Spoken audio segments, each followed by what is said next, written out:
እግዚአብሔር ታላቅ አምላክ ነው። እግዚአብሔር ድንቅ አምላክ ነው። ልበ አምላክ ዳዊት ይናገራል። በርቦ ለእግዚአብሔር ግሩም ግብር ከይላል። እግዚአብሔርን እንዲህ በሉት፣ ስራ ግሩም ነው የሚሉት። ስራ ግሩም ነው በሉት። አዎ ስራ ግሩም ነው በሉት። አዎ እግዚአብሔር ስራው ግሩም ነው። ግሩም የሆነውን ነገር ያደርጋል። ድንቅ ነገር በካም ምድር አሞናውያን በደነገጡበት፣ የሞዓብ ነገስታት በተንቀጠቀጡበት እግዚአብሔር አምላክ በአፍንጫው ውስጥ ትንፋስ ወጭን ከፍሎ እስራኤልን አሻግሮ ፈርዖንን ያሰጠመ ዛሬም እኛን አይተወንም። የቅዱሳን አምላክ እግዚአብሔር ለስም አጠራሩ ክብር ምስጋና ይግባው። እግዚአብሔርን አምና ለዘላለም የኖረች ሀገር እችና ዛሬም እኛ ልጆቿ ይሄን ካወቅን በእምነታችን ጸንተን ከቆምን እግዚአብሔር አምላክ ድንቅ ነገሩን ያደርግልናል። የዛሬን አይደለም ማየት ያለብን። ልክ ነው። ዛሬ ኑሮ ከብዷል። ዛሬ ብዙ ነገሮች አሉ። ይህ ሰዓት የመጨረሻው ሰዓት ነው። የሚጸኑትን ሰዎች ግን የሚያበረታ እግዚአብሔር አለ። ወደ ኖህ መርከብ እያገባ እንደሚያሻግረን እናምናለን።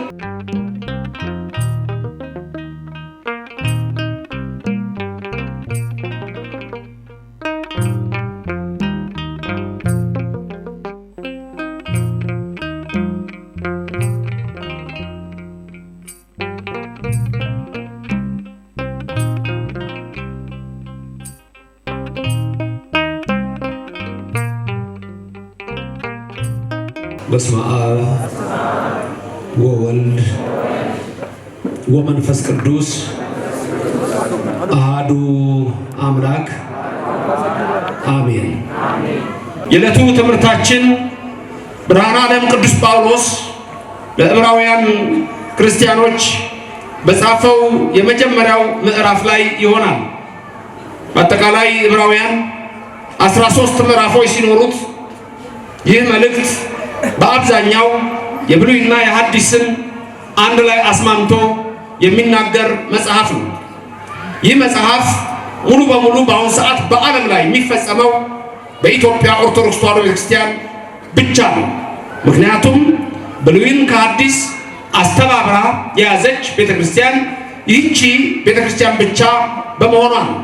አንዳንዶች ድንገት እንዳደነግጡ በአውሮፓ በሌላ እምነት ይህ የዕብራውያን መልእክት ቢነበብ ሙሉ አይደለም፣ ጎዶሎ ነው። ለነሱ ሙሉ የሚሆነው በኢትዮጵያ ኦርቶዶክስ ተዋሕዶ ቤተክርስቲያን ብቻ ሲነገር ነው።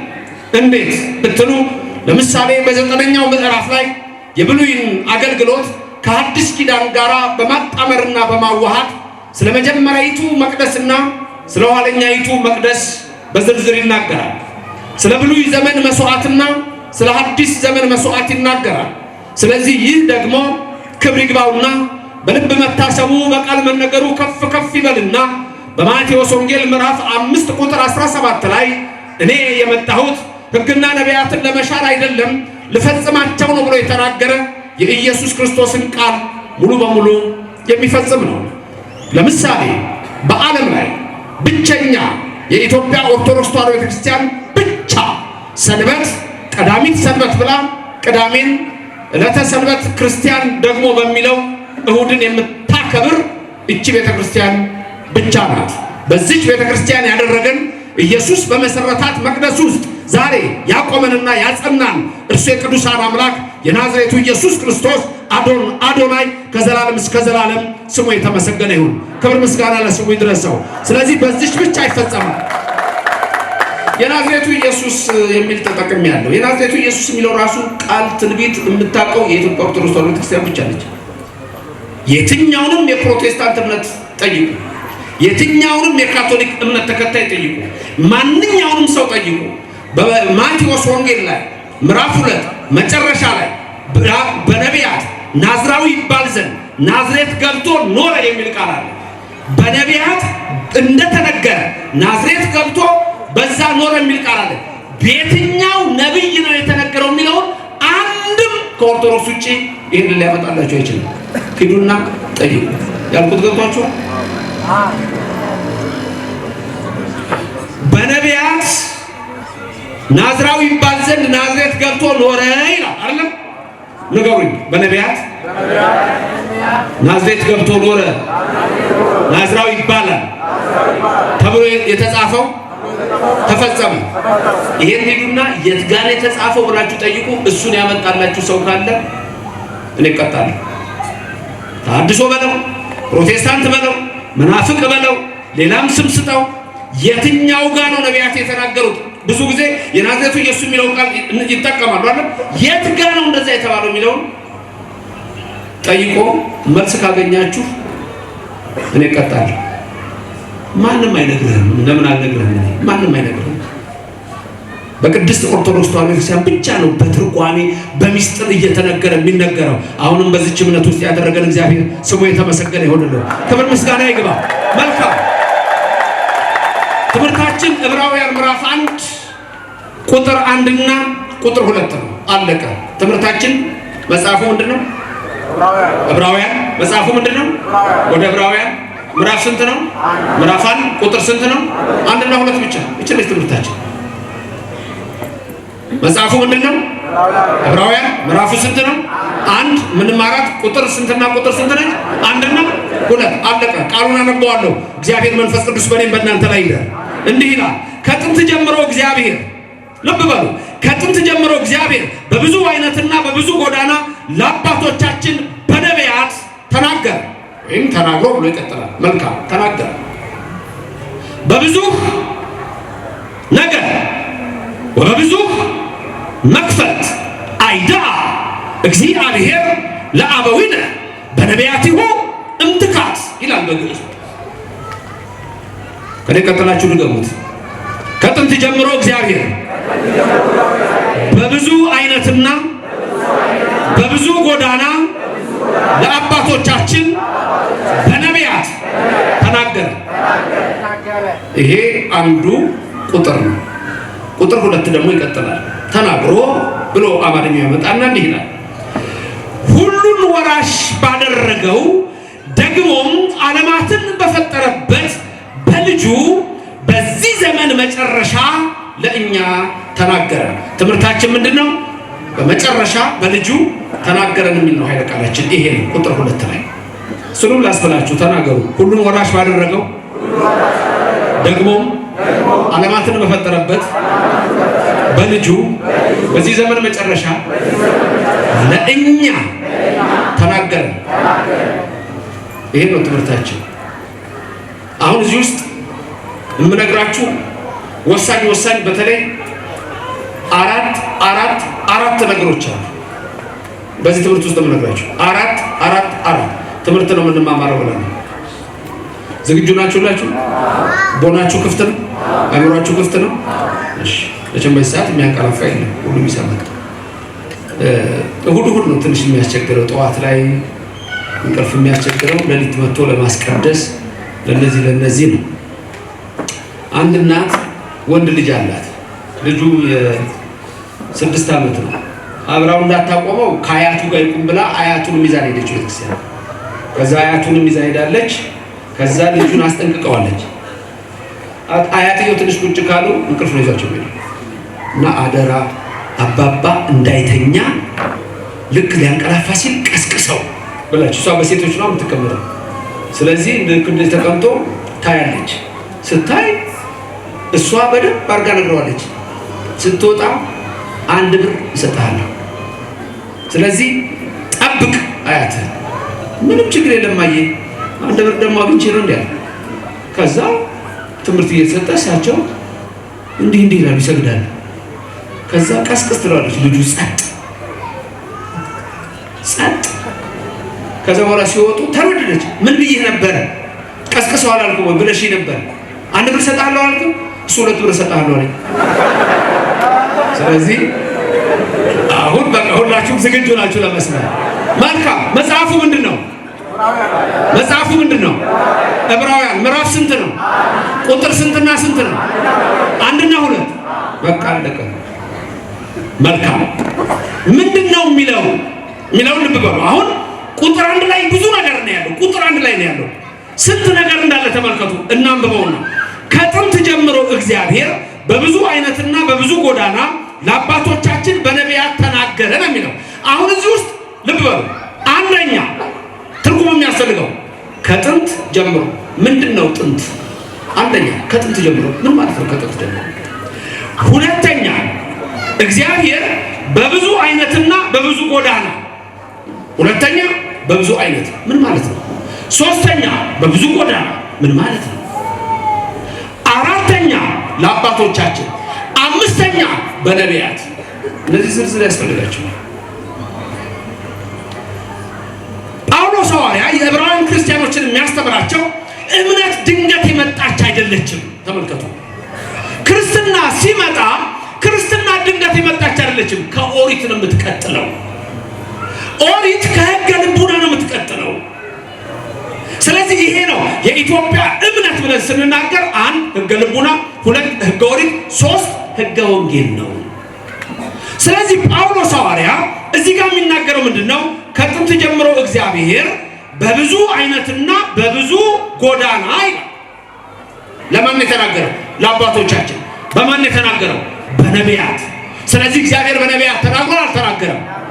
ነቢያት ተናግረዋል አልተናገሩም? ነቢያት በኦርቶዶክስ ቤተክርስቲያን ክብር አላቸው የላቸውም? ክብርና ምስጋና ለእግዚአብሔር ይድረሰው። ቅዱሳን ነቢያት የምንላቸው ቁጥራቸው ደግሞ ዋና ዋናዎቹን ነቢያት ንገራቸው። ቁጥራቸው ዋና ዋና ነቢያት ቁጥራቸው ስንት ነው ንገራቸው? 31 ነው። ዋና ዋና ነቢያት ቁጥራቸው ስንት ነው? 31። በሁለት ይከፈላሉ። 31 በሁለት ሲከፈሉ 15ቱ ነቢያትና 16ቱ ነቢያት ይባላሉ። 15ቱ ነቢያት ካህናት ይሄንን በደንብ ያውቃሉ። ጸሎተ ዕጣን ላይ የምናነሳቸው ናቸው። በጸሎተ ዕጣን ላይ 15ቱ ነቢያት እንደው ማለት ነው 16 አሉ ነቢያት ለምን 15 ብለኛል? 15ቱ ሌላ ናቸው። ለምሳሌ ሊቀ ነቢያት ማን ነው? ሙሴ ነው። ሊቀ ነቢያት ማን ነው? ሙሴ። ሙሴ ከ15ቱ ነው እንጂ ከ16ቱ አይደለም። ኤልያስ በቴስቢ ዘገለዓድ የነበረው ኤልያስ ነቢይ ኤልያስ ቁጥሩ ከ16ቱ አይደለም። 16ቱ የሚባሉ ደግሞ መጽሐፍ የጻፉት ናቸው። እነሱ 16ቱ በሁለት ይከፈላሉ። አበይት ነቢያትና ንዑሳን ነቢያት፣ ደቂቅ ነቢያት ይባላሉ። አበይት ነቢያት የተባሉት 4 ናቸው። እነዚህም ኢሳይያስ፣ ኤርምያስ፣ ሕዝቅኤል፣ ዳንኤል ናቸው። ደቂቅ የተባሉት ደግሞ እነ ሆሴ፣ እነ አሞዝ፣ እነ ዘካርያስ፣ እነ ሚክያስ፣ እነ ሚልክያስ፣ እነ ዘካርያስ፣ እነ ሶፎንያስ፣ እነ ሐጌ፣ እነዚህ ደግሞ ደቂቅ ነቢያት ይባላሉ። ትምህርት የሱ ስላልሆነ ነቢያት የሚለው ብቻ ወስጄ ልናገር ብዬ ነው። ስለዚህ ምንድን ያለው ሐዋርያ ጳውሎስ? በብዙ ነገር ወበብዙ መክፈልት አይዳአ እግዚአብሔር ለአበዊነ በነቢያቲሁ እምትካት። ስለዚህ እምትካት የሚለው ጥንት የተባለው ምንድን ነው? በነቢያት የተናገረው ስትሉ 5500 ዘመን ነው ቀድሞ።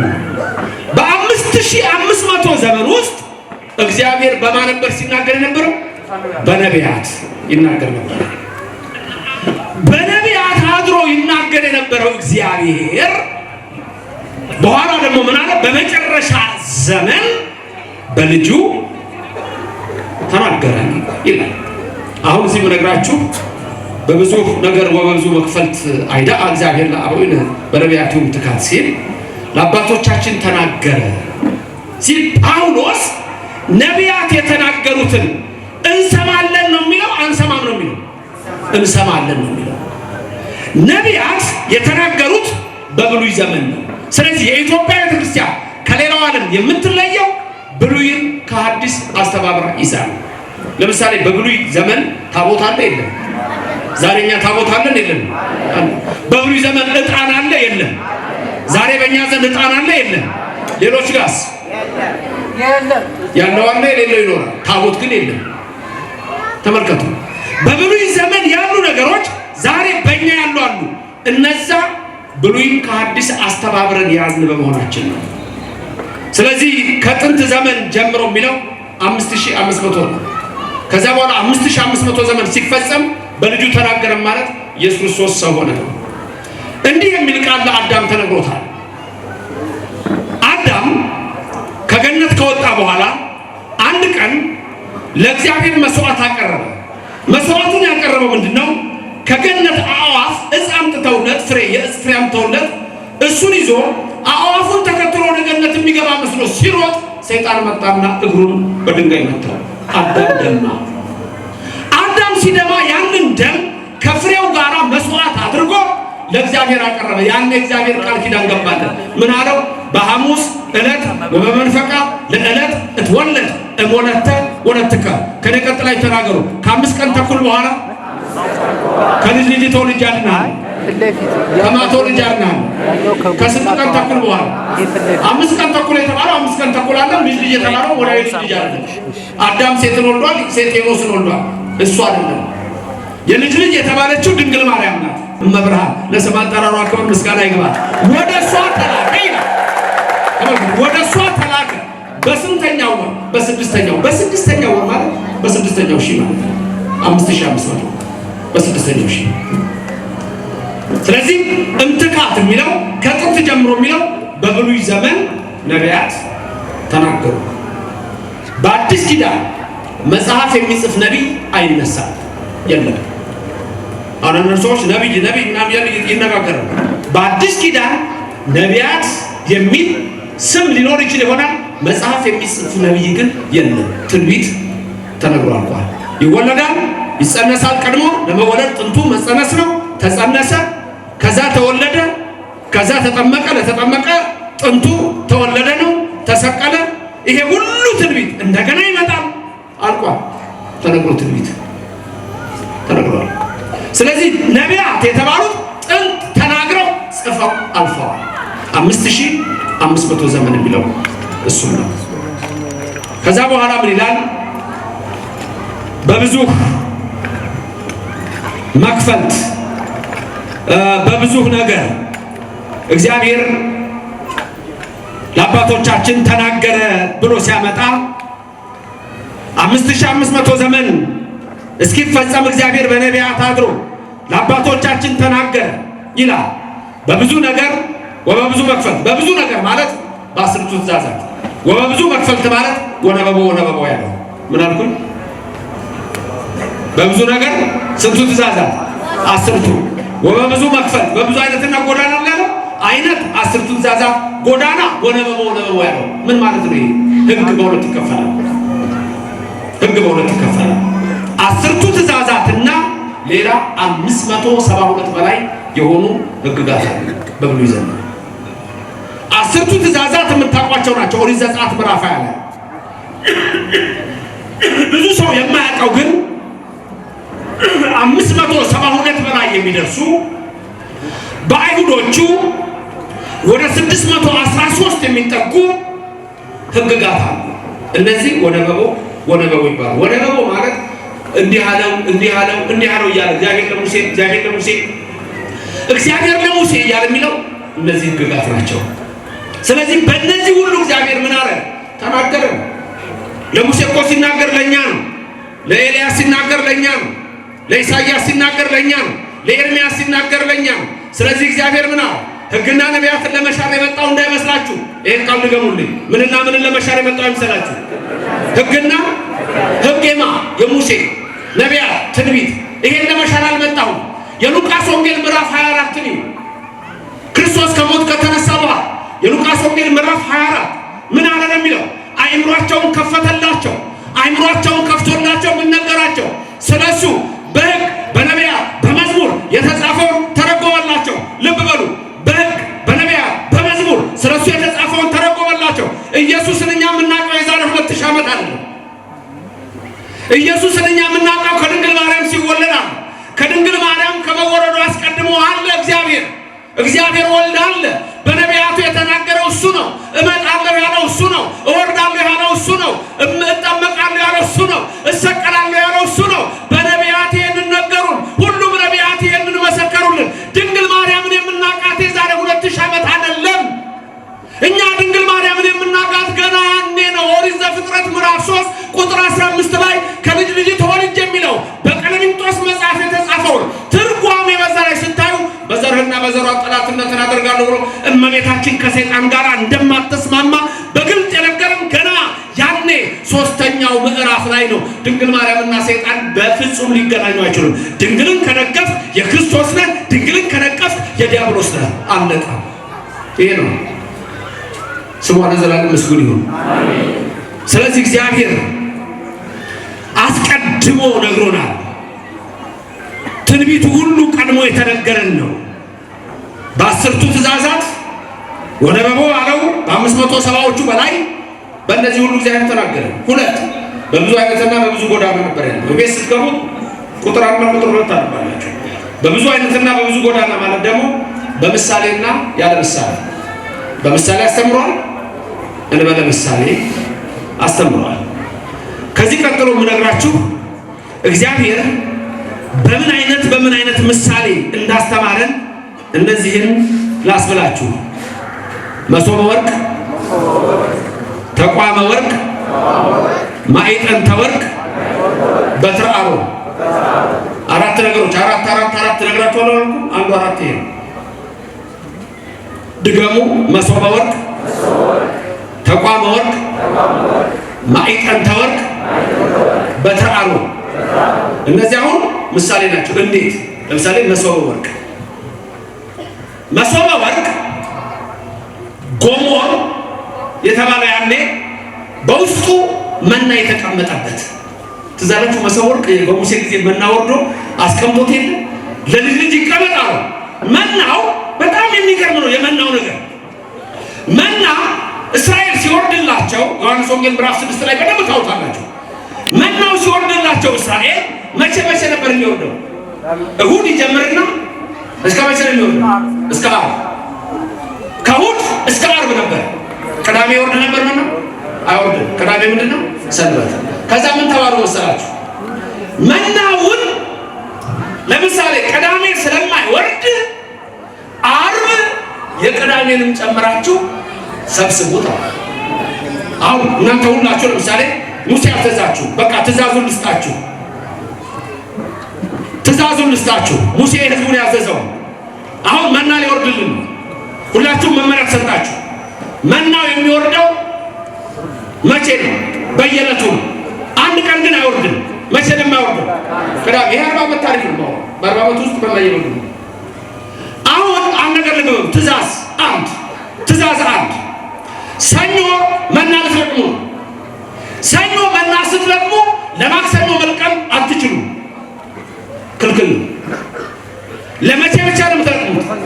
ለሰኞ ብቻ። ሁለተኛ ትእዛዝ ዓርብ ስትለቅሙ ቅዳሜ ስለማይወርድ የቅዳሜንም ምን አድርጋችሁ ትለቅማላችሁ? ጨምራችሁ። የስንት ቀን ትለቅማላችሁ? ያውቃል። ይሄ ትእዛዝ ተሰጠ። ሰኞ መና ወረደ፣ ልትለቅሙ ወጣችሁ። የስንት ቀን ነው የምትለቅሙት? የአንድ ቀን አይደል? አንዳንድ ሰዎች ምን አሉ መሰላችሁ? በሉትና ጣፈጣቸውና እንደማር ስለነበረ ነገ ባይወርድስ ለነገ ምን ሰብስባሉ? ስስታም ትውልዳ ለነገ ምን ሰብስባሉ? ሙሴ ግን ምንድን ያለው? ለአንድ ቀን ብቻ አረብ ትእዛዙ። ለነገስ ይቻላል? መቼ ነው የሚቻለው? ለነገ አንድ ቀን ብቻ። መቼ? ዓርብ ብቻ። አሁንስ ምን አደረጉ? አንዳንድ እስራኤላውያን ነገ መናው ባይወርድሳሉና የሰኞን ሰበሰቡና ለነገ ብለው አስቀመጡት። ጠዋት ተልቷል። አያችሁ? ጠዋት ተልቷል። ማክሰኞ ዕለትም ለሮብ ብለው የለቀሙ ነበሩ። ሮብ ጠዋት ሊከፍቱት ሲያው ምን ሆኗል? ተበላሽቷል፣ ተልቷል። ዓርብ ቀን ደግሞ የመቼንም ጨምራችሁ ልቀሙት ነው? የቅዳሜ። ስለዚህ ዓርብ ስንት ነው የምትለቅሙት? የስንት ቀን? የ2 ቀን ለቀሙ። አሁን ሰኞ ቀን የለቀሙት ጠዋት ምን ሆኖ ነበር? ታልቶ ነበር።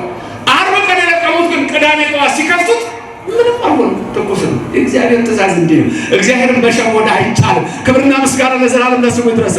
አንዳንድ ሰዎች ይሄ ነው በሕይወታችሁ ሁሉ ነው፣ በቃ በሕይወታችሁ ሁሉ ነው። አንዳንድ ሰው እግዚአብሔርን የሚሸውድ ይመስለዋል። አንድ ሰውዬ ስለተሳለ ስለቱን መሰላችሁ፣ ይህን ካደረክልኝ ሰንጋዬን በሬ ሸጬ ስለትህን አገባለሁ።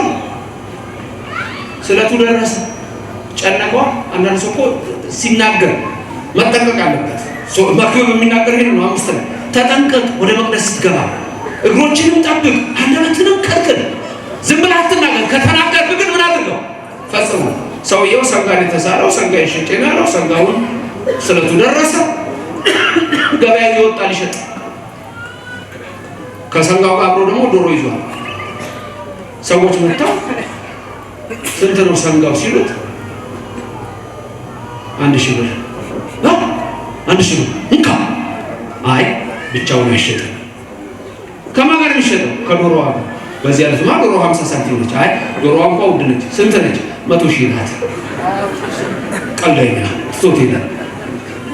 ሌላ ሰው መጣ። ዶሮዋ ስንት ናት አለ። 100 ሺህ ዶሮ። አዎ 100 ሺህ። ይሄ ሰንጋ 1 ሺህ። በቃ ሰንጋው ሽጠ ለብቻ ይሸጥ። አንድ ሰው መጣና ምን እኮ ዋጋው እንኳን አንድ ነው። ቀያየረ 101 ሺህ ብር ከፍሎት ገዛ። መጣ። አምላኬ ሰንጋዬን ስንት እንደሸጥኩ አይተሃል? አባታችን ስለተነበረኝ ይኸው 1 ሺህ ብር ይቻላል። እንደዚህ ቶቶ ያለው እሱ ደግሞ የባሰበት ነው። ቶቶ ይሻይላል። በሬው እኮ ጠፍቶ 3 ቀን ነው የለም። 3 ቀን አስፈልጎ የለም። መጣና ቅዱስ ሚካኤል ብሎ ስለተሳለ ወጣ ሲል በሬው ቆማ ሚካኤል ቶቶ አግኝቼዋለሁ። ሽቦዳ ይሰራል። እግዚአብሔር ግን ሽቦዳ አይደለም። እዛ ቀበሌ ነው ሽቦዳ እዛ ይሰራል። መናውን ተመልከቱ። ለነገ አትልቀሙ ተባለ። አትልቀሙ አለቀ በቃ። ትእዛዝ ነው። ትእዛዝ እንድንሰማ ያደርገን እግዚአብሔር። ከዛ ምን ሆነ መሰላችሁ? እንዲህ ብሎ መና በመሰብ ወርቅ ተደርጎ እንዲቀመጥ ተደረገ። በመቅደስ ውስጥ መናው ተደርጎ ተሰፍሮ በመሰብ ወርቅ ውስጥ ተቀምጦ ለልጅ ልጅ ሁሉ ሲቀመጥ አልተበላሸም፣ አልተለወጠም፣ አልተቀየረም። እጅግ የሚገርም ነው። ስለዚህ በብዙ ነገር ወበብዙ መክፈልት አይዳ እግዚአብሔር ለአበዊነ በነቢያቱም ትካት በብዙ ነገር ተናገረ ሲል አንዱ ምንድን ነው አለ? መሶበ ወርቅ፣ 2 ማዕጠንተ ወርቅ፣ 3 በትረ አሮን። እንዲህ እያልን የምንዘረዝራቸው እነዚህ ተቋመ ወርቅ 4 ሚስጥር አላቸው። ከዛ ውስጥ አሁን የወሰነው ምንድን ነው? መሶበ ወርቅ። መሶበ ወርቅ ማለት መሶብ ታውቃላችሁ አይደል? መሶቧ የምንድን ነች ማለት ነው? የወርቅ የስፌት አለ፣ የሰበዝ አይደለም፣ የአለላ አይደለም። የምንድን ነች መሶበ ወርቋ? የወርቅ ነች። ውስጧ ደግሞ ምን አለባት? መና። ዮሐንስ ወንጌል 6 ስታነቡ መናው ማን ነው? ኢየሱስ ክርስቶስ። ለስም አጠራሩ ክብር ምስጋና ይግባው። መናው ማን ነው? መናው ማን ነው? ነገሮች ስሙን። መናው ማን ነው? ኢየሱስ ክርስቶስ። ያቺስ የወርቅ መሶብ ማን ነች? እመቤታችን። በቃ እኛ እንዲህ ነን። ኦርቶዶክስ ማለት ይሄ ነው። ክብርና ምስጋና ለእግዚአብሔር ይድረሰው፣ ስሙ የተመሰገነ ይሁንልን። ታዲያ ይሄን ቃል ይሄ የተጻፈ ነው፣ ሙሴ የጻፈው ነው። ይሄ ቃል አሁን ሁሉ ጊዜኛ ቅዳሴ ሲገባ አንድ ቀን አይቀርም፣ ሁሌ ነው የሚባለው። ዲያቆን አለ አንቺ ውቱን የሚያዘኝ ሁሌ የምንለው እኮ ነው። ሁሌ የምንለው ይሄ አሁን ቅዳሴ ሲገባ አሁን አንድ ዲያቆን መጥቶ ካለ ቢያስታውሳችሁ ታውቁታላችሁ። አንቺ ውቱ መሶበ ወርቅ እያለ አስታውሳችሁ ቅዳሴ ታስቀድሳላችሁ።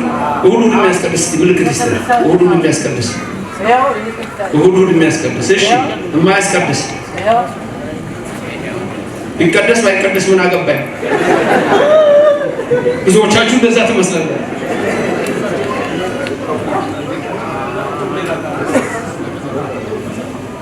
ተመልከቱ። አሁን ይሄንን ምስጢር ስሙት። ቆይ መምህር ያዜሙልና አንቺ ውቱ መሶበ ወርቅ ቅዳሴ ስንገባ የምንለው አሁን ያልኳችሁን ታሪክ በቅዳሴው ብትሉ፣ በድጓው ብትሉ፣ በትርጓሜ ብትሉ ሁሉ ጊዜ የምንለው ነው። አንቲ ውእቱ መሶበ ወርቅ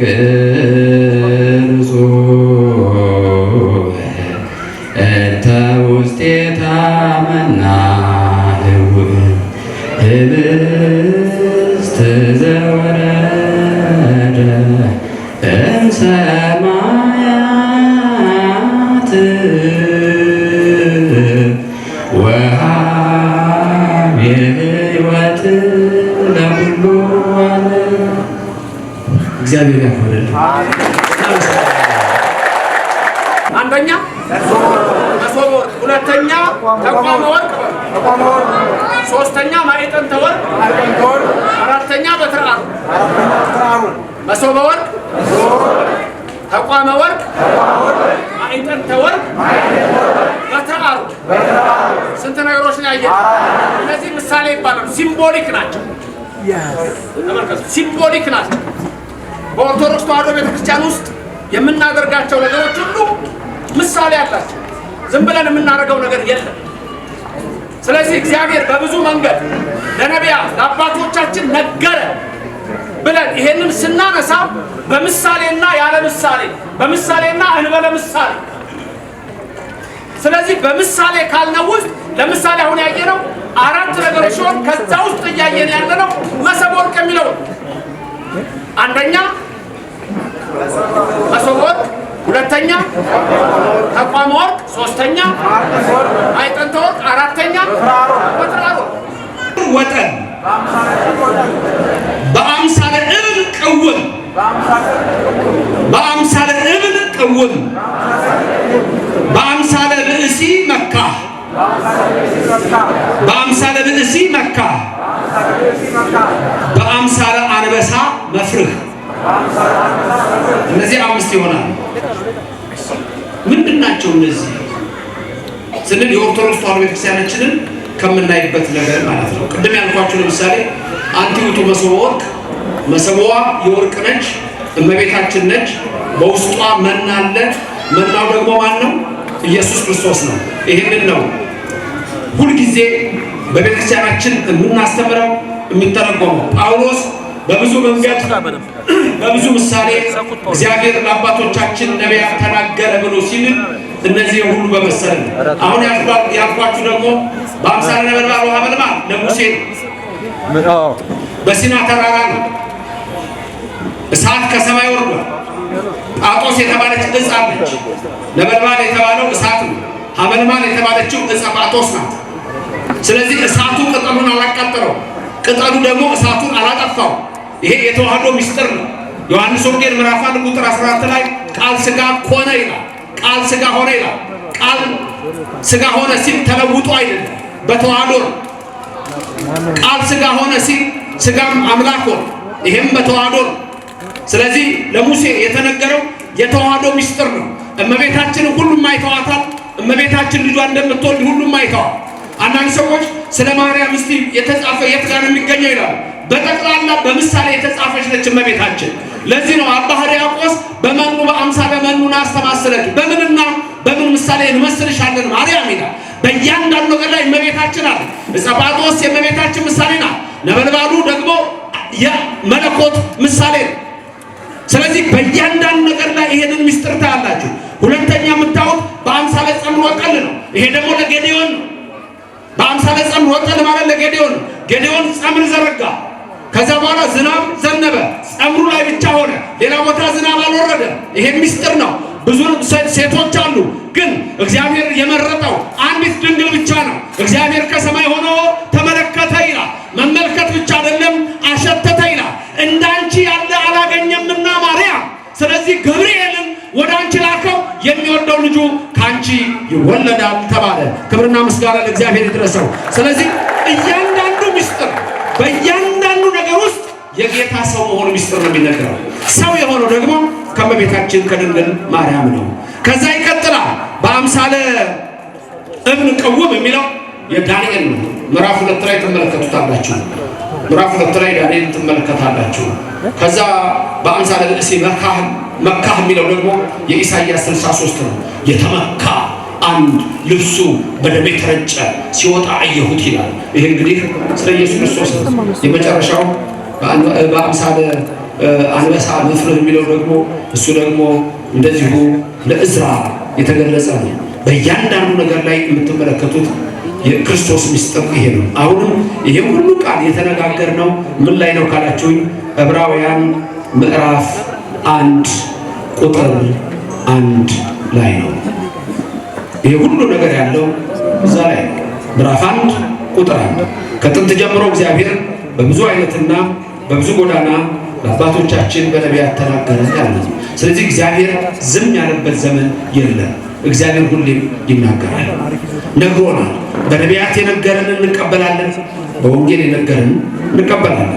ሁሉን ወራሽ ባደረገበት ደግሞ ዓለማትን በፈጠረበት በልጁ በዚህ ዘመን መጨረሻ ለእኛ ተናገረን የሚለው ደግሞ የዘመኑ መጨረሻ የተባለው 5500 ዘመን ነው። የዲያብሎስ አገዛዝ የጠፋበት ዘመን ነው። ስለዚህ ጳውሎስ ሐዋርያ በሌላ ስፍራ ላይ በገላትያ ምዕራፍ 4 ቁጥር 4 ላይ እንዲህ የሚል ቃል ይናገራል። የዘመኑ ፍጻሜ በደረሰ ጊዜ ከሴት የተወለደውን አንድያ ልጁን ከሕግም በታች የተወለደውን አንድያ ልጁን ወደኛ ላከው ይላል። ከሴት የተወለደው ሲል ከድንግል ማርያም ብቻ ነው። ከሕግ በታች ሲል ሕግን ፈጽሟል ኢየሱስ። ባይገረዝም በ8 ቀን ቤተ ግዝረት ሄዷል። ኃጢአት ባይኖርበትም በ40 ቀን ወደ መቅደስ ሄዷል። እናቱም ንጽሕት ነች፣ እሱም ንጹሕ ነው። መርገመ ሥጋ መርገመ ነፍስ የለባትም፣ እሱም መርገመ ሥጋ መርገመ ነፍስ የለበትም። እዚህ ጋር ነገር ልንገራችሁ። ካቶሊኮች ማርያም ንጽሕት የሆነችው በእናቷ ማህፀን ነው በሐና ይላል።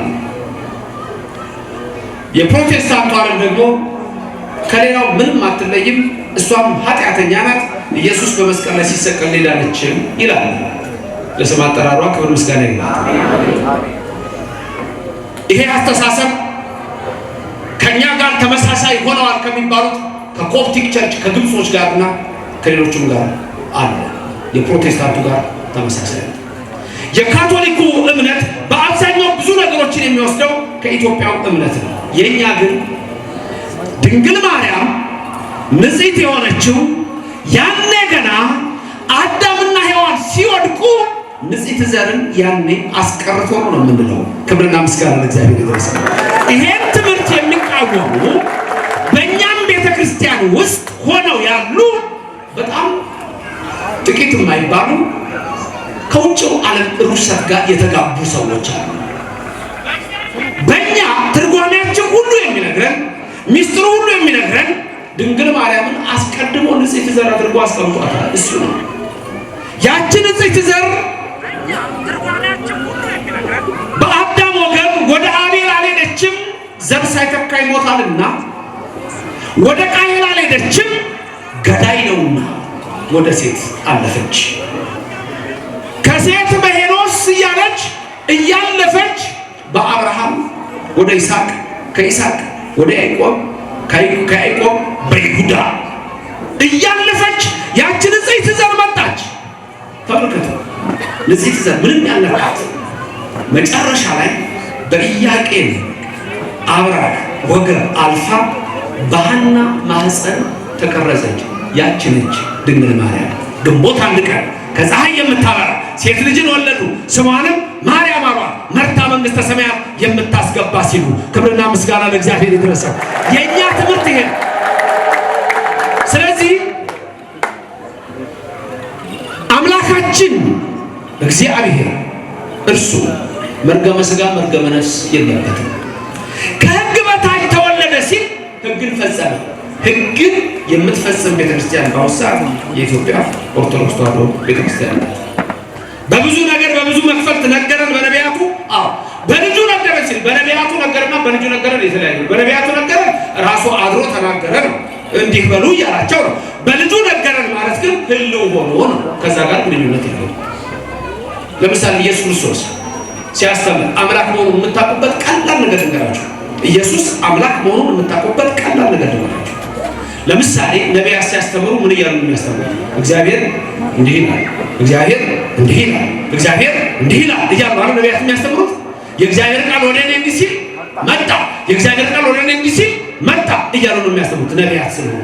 ኢየሱስ ሲያስተምርስ አማን አማን እለክሙ እኔስ እላችኋለሁ እውነት እውነት እላችኋለሁ ቃሌን የሚሰማ ለዘላለም ይኖራል፣ ቃሌን የሚሰማ ከሞት ወደ ሕይወት ተሸጋግሯል። ምክንያቱም እሱ እግዚአብሔር ነው። ለስም አጠራሩ ክብር ምስጋና ይገባል። ስለዚህ እርሱ በመጨረሻው ዘመን ተናገረን ሲል ራሱ መጥቶ በነቢያቱ የተናገረው እሱ ዛሬ ደግሞ በእኛ ተናገረን፣ ለእኛ ነገረን፣ ራሱ ነገረን። በፊት ነቢያቱን ልኮ ነበረ፣ እንዲህ ይላል እንዲህ ይላል። ራሱ መጣና ግን ምን አለ? ነገረን። እውነት እውነት እላችኋለሁ እውነት እውነት እላችኋለሁ እውነት እውነት እላችኋለሁ ኢየሱስ አምላክ መሆኑን የምታውቁበት ይሄ ድንገት ብዙ ጊዜ የጥያቄ የሚነሳው ከእስልምና እምነት ሰዎች ነው። የእስልምና እምነት ሰዎች አላህ አይወልድም አይወልድም የሚል ኮንሰፕት አላቸው። ይሄ በጣም ከእውቀት ማነስ ሊመነጭ ይችላል የእኛን እምነት ለመረዳት ከሆነ።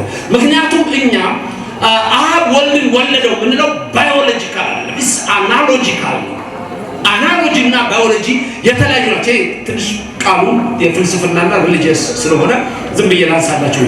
በስጋ አንድ ሰው እንደሚወልደው ማለት አይደለም። እሱ ነው መጀመሪያ ገና ትልቁ ችግር እሱ ነው። አያችሁ።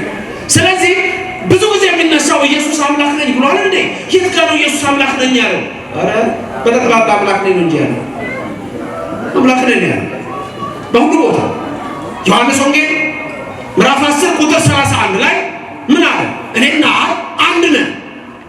እኔና አብ አንድ ነን። እነሱ እንደ ነብይ ያውታል። ዮሐንስ ወንጌል ምዕራፍ 8 ቁጥር 58 ላይ ምን አለ? ዮሐንስ ወንጌል ምዕራፍ 8 ቁጥር 58 ላይ እኔ ከአብርሃም በፊት አለው አለ። ከአብርሃም በፊት አለው። ተመልከቱ። አይሁድ ሊወግሩት ድንጋይ አነሱ። እንደውም አንዳንዶች ነው አንተ ገና 50 ዓመት ያልሞላ አብርሃምን አይተሃል እንዴ አሉ።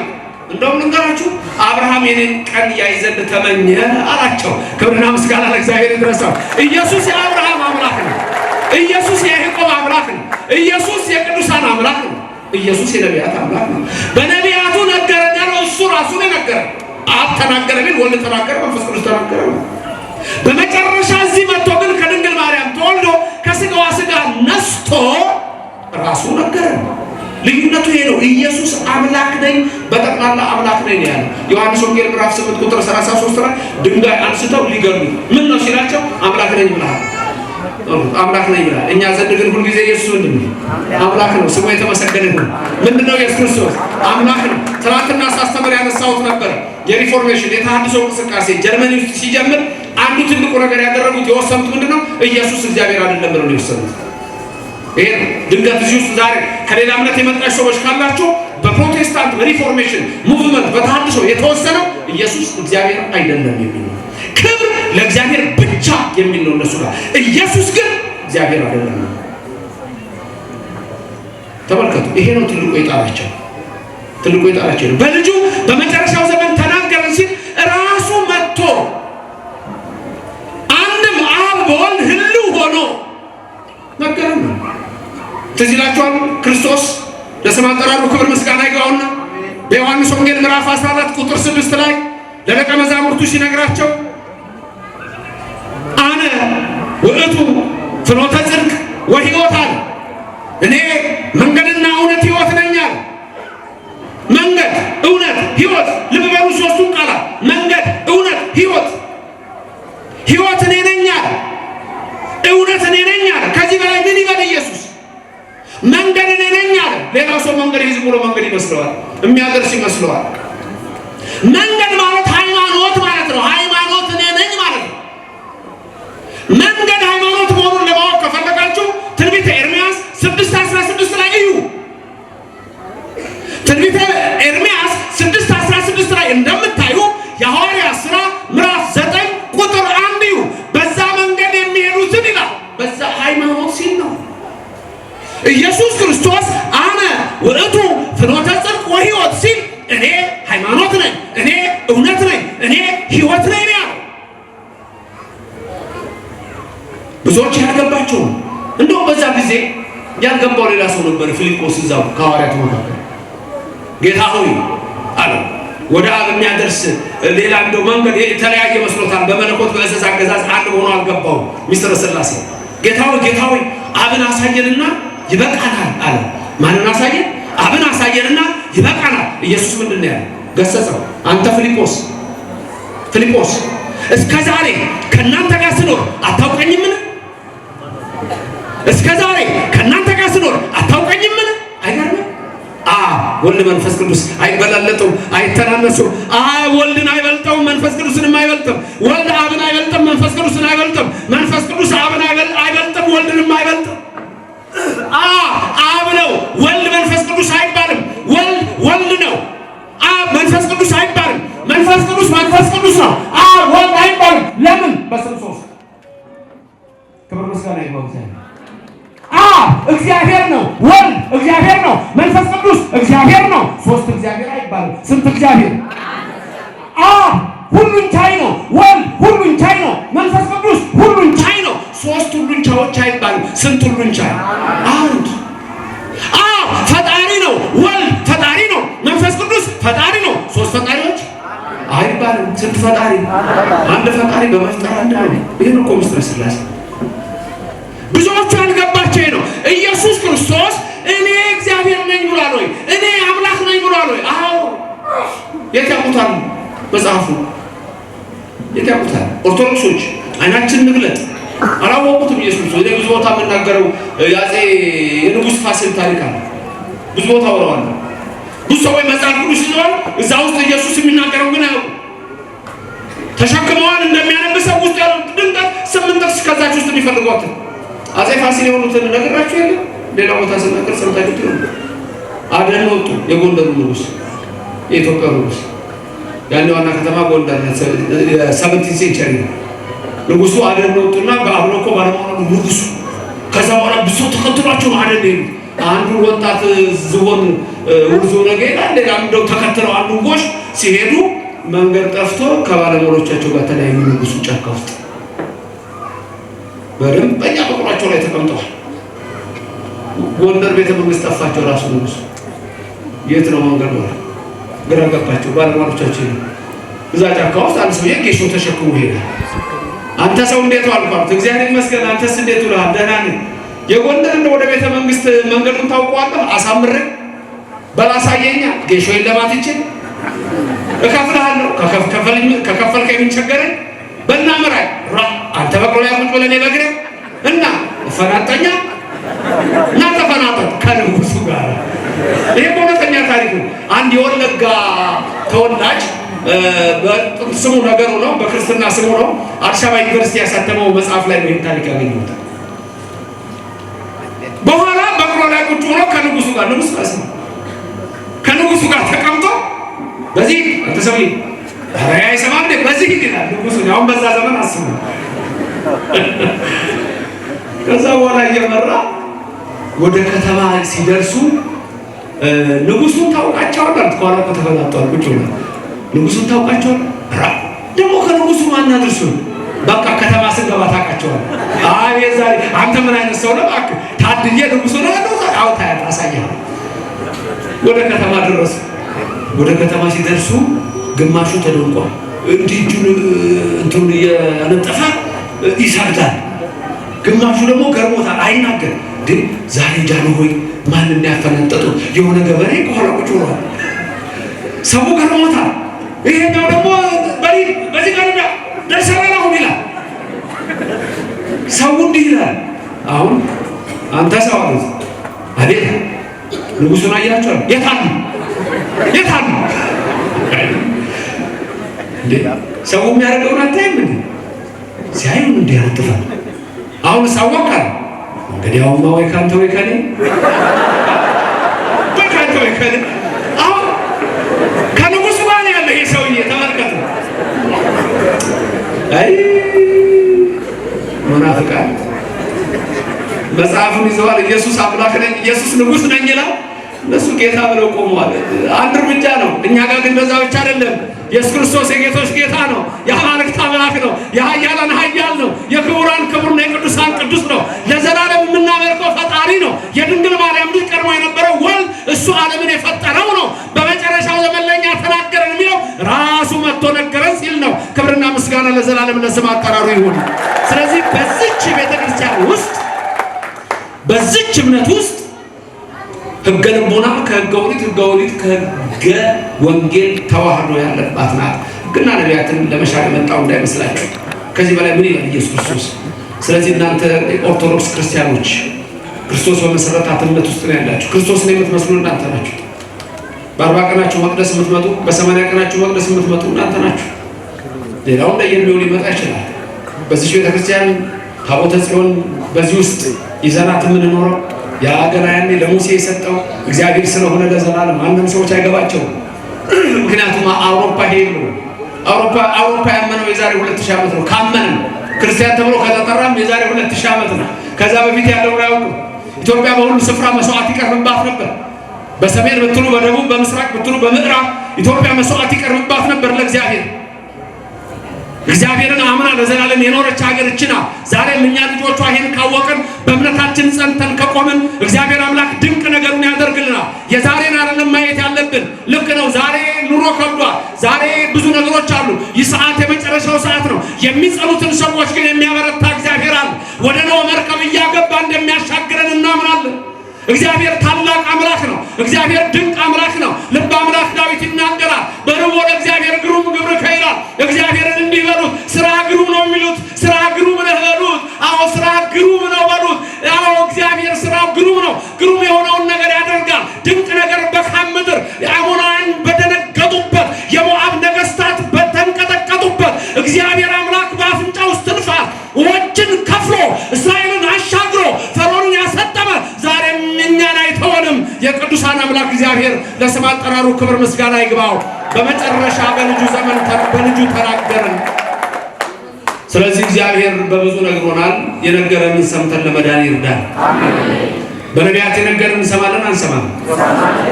ትንቢት በዚህ ቤተክርስቲያን ይነገራል አይነገርም? ይነገራል። ቅዳሴ ላይ ስንት መጽሐፍት ይነበባል?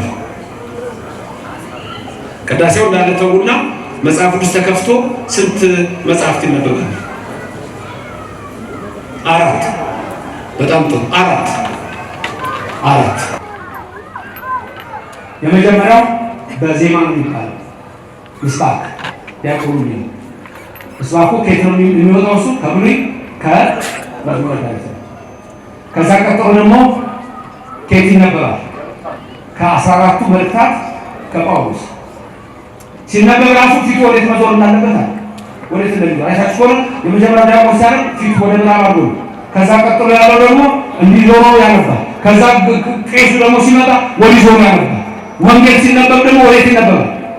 ወደዚህ ይነበባል። አንዳንድ ሰዎች ክርስቶስ ጋር የደረሱ ይመስላቸዋል መሰለኝ ሕግ ይለውጣሉ። ወንጌል ወደ ምስራቅ ሲያነቡ ብዙ ሰዎች አይቻልም።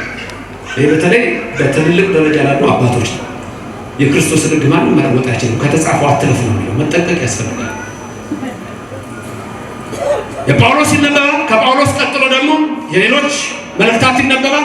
ከዛ መጨረሻ ምን ይነበባል? ወንጌል ይነበባል። መጀመሪያ ጳውሎስ፣ ቀጥሎ መልእክት፣ ቀጥሎ ግብረ ሐዋርያት፣ ቀጥሎ ዳዊት መዝሙር፣ ቀጥሎ ወንጌል። በዚህ ልጨርስ። ነቢያትን ከወንጌል አዋህዳ ያዘች ቤተክርስቲያን። በዚህ ልጨርስ። ምስባክ ስንት ጊዜ ነው የሚባለው? መጀመሪያ ዲያቆኑ አንዴ ይላል አይደል? አንዴ ይልና ከዛ እናንተ ደግሞ ተቀጥላችሁ ስንት ትላላችሁ? አንዴ። ስንት ሆነ? 2። ከዛ ቀጥሎ ዲያቆኑ ይደግማል ምስባኩ። ስንተኛ ሆነ? 3። ከዛ እናንተ ትላላችሁ። ስንት ሆነ? 4። ከዛ ዲያቆኑ ይጀምራል። እናንተስ አብራችሁ ነው የምትሉት ወይስ ለየብቻ ነው? አብሮ። ስንት ይመጣል? ስንት ይመጣል? 5። እሺ ዲያቆን መጀመሪያ ስንት? 1። እናንተስ? 2። ቀጥሎ ስንት? 3። ቀጥሎ 4። ከዛ አልተደረበም እንዴ? አብራችሁ ትንሽ ትርፍ የላትም እንዴ? ተደረባችኋል? አልተደረባችሁ? ተደረባችሁ አይደል? ይሄን ምስጢሩ መሰላችሁ። የዘመኑ ፍጻሜ በደረሰ ጊዜ ወይም ደግሞ ቅድም እንዳየነው በብዙ ነገር ወበብዙ መክፈልት አይዳአ እግዚአብሔር ለአበዊነ በነቢያቲሁ እምትካት። ከጥንት ጀምሮ ይሄ 5500 ዘመኑን በምስባኩ ልክ ምስባኩ ሲያል ተደርቧል። ያልኳችሁ ምንድን ነው? 5500 መሆኑ ነው።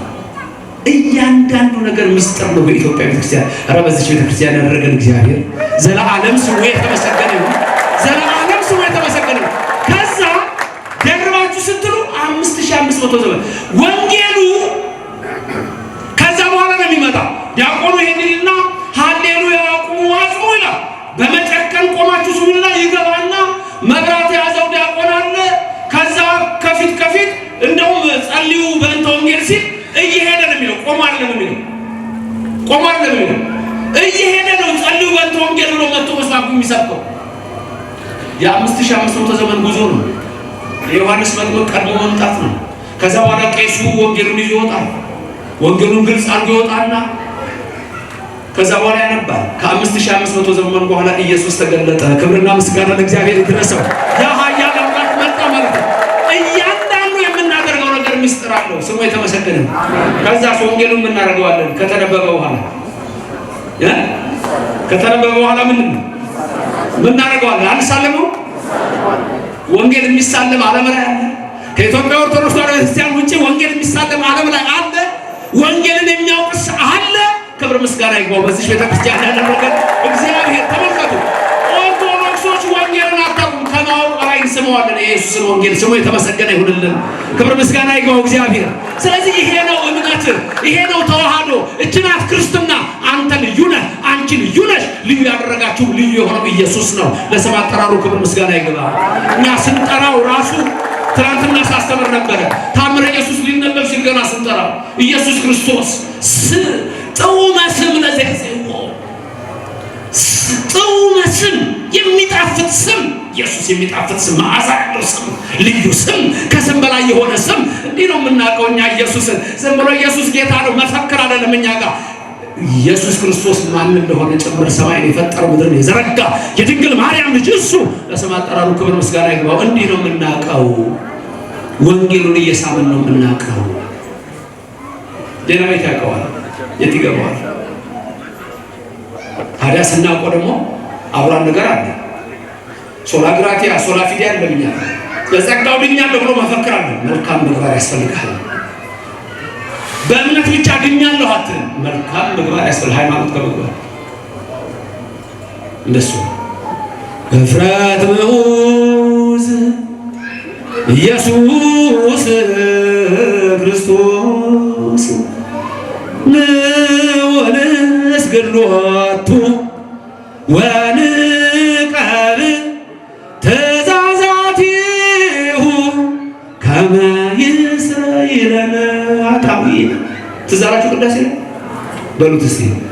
እፍረት ምዑዝ ኢየሱስ ክርስቶስ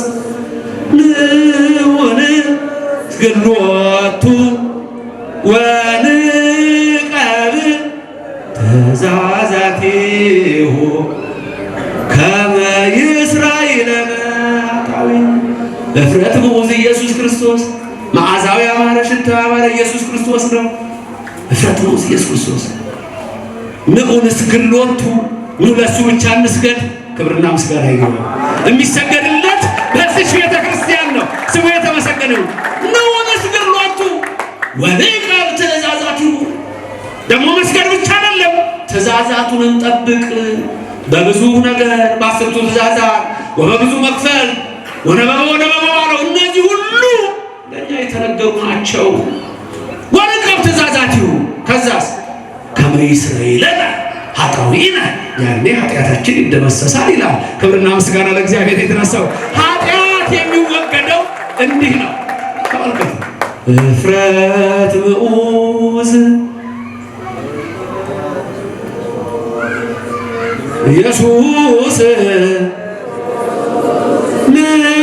ንዑንስግድ ሎቱ ወንቀብ ትእዛዛቲሁ ከመ ይስረይለነ ኃጣውኢነ።